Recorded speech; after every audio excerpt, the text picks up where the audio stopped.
3 years ago, TurningPoint Energy came to Rhode Island after we saw legislation passed. We said this looks like a really interesting market opportunity as a solar development company.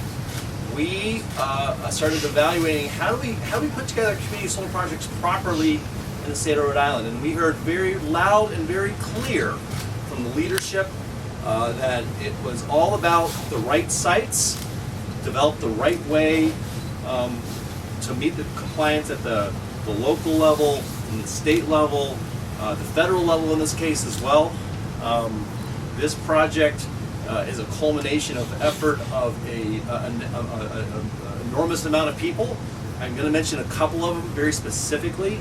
The Baders, the Cairns, and the King, the landowners who allowed us to use this property for this project. Thank you. The Spinellas, Halls and Sand, our neighbors. Thank you for working with us to make this happen. I think we've already mentioned a lot of the other folks in the room, from the governor, Representative Bone, the EPA, where we are in compliance and working very closely with the Environmental Protection Agency, who has a nearby or an adjacent Superfund site, and we are working to make sure from a groundwater contamination that we comply and support anything that happens with that as part of our project.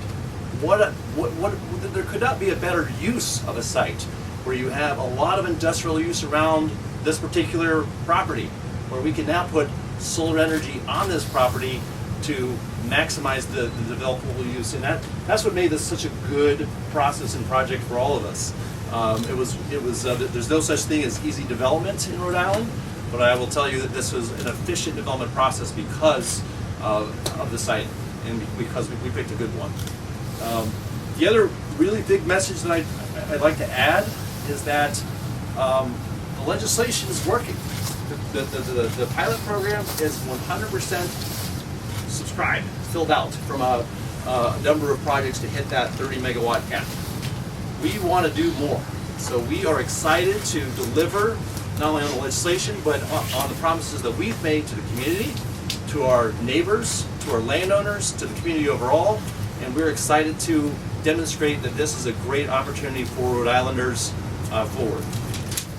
Thank you very, very much for your time and being here. We can't wait for you to be back here in the warmer part of the year, as was stated a little bit earlier, when we have something a little bit more exciting to show you. Thank you.